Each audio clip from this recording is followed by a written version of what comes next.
খেলাফত আসবে কেমনে? খেলাফতটা আসবে, খেলাফতের পক্ষে আছে কে? বললো যে পুরুষরা দাঁড়িয়ে দেখো, পাগড়ি পরে বেড়ায় হইতে পালা, ওই গিয়ে শত্রুতা শুরু করবো।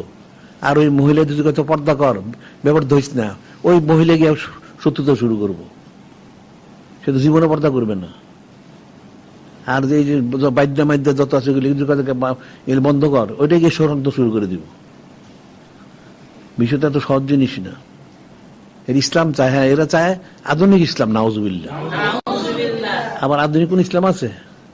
তাহলে কুফরি। আধুনিক ইসলাম হইতে পারে না, ইসলাম তো জাহর হয়ে রয়েছে। এরপর আবার এটা কি করতে চায়? তাহলে কুফরি করতে চায় সে। কোরআন শরীফ সুন্নাহর মধ্যে কোনো হাত দেওয়া তো কারো জায়েজ নাই। যা আছে হুবু ঠিক সেটি তাকে করতে হবে। যখন সে যখন হাত দিতে চায় এর মধ্যে, তাহলে বোঝা গেল সে কুফরি করতে চায়, নাউজুবিল্লাহ। ওই জন্য ওই গত সরকার হচ্ছে মাদ্রাসা শিক্ষাকে আধুনিক করতে হবে, আর ওই ওলামা সুগিরেরই সমর্থন দিল, নাউজুবিল্লাহ। মাদ্রাসা শিক্ষা আবার আধুনিক হয় কেমনে? কোরআন শরীফ সুন্নাহ শরীফ আধুনিক সুরত আছে কোনো? নাউজুবিল্লাহ। তেল তো সব কাফের সে দেখা যায়। আর মাদ্রাসা তো মাদ্রাসা দিন ইসলামই পড়াইতে হবে। একটা যেটা চিকিৎসা হাসপাতাল, সেখানে কি ওই কারিগরি শেখায়? যেটা যেখানে সেটা সেখানে শিখতে হবে। এখানে আবার অন্য কিছু প্রবেশ করবে কেন? এখানে মাদ্রাসায় পড়াইলে মাদ্রাসার দিনী বিষয়টি তাকে প্রাধান্য দিতে হবে। একটা হাসপাতালে পড়ায়, মেডিকেল কলেজে পড়ায়, সেখানে তো আর অন্য কিছু পড়ায় না, তাদের ওই চিকিৎসা বিদ্যারে পড়ায়।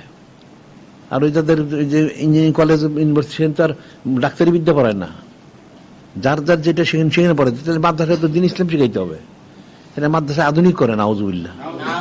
উদ্দেশ্য হলো দিন ইসলামকে বিকৃত করা, নাউজুবিল্লাহ। তো এটা মুসলমান থাকে কেমনে?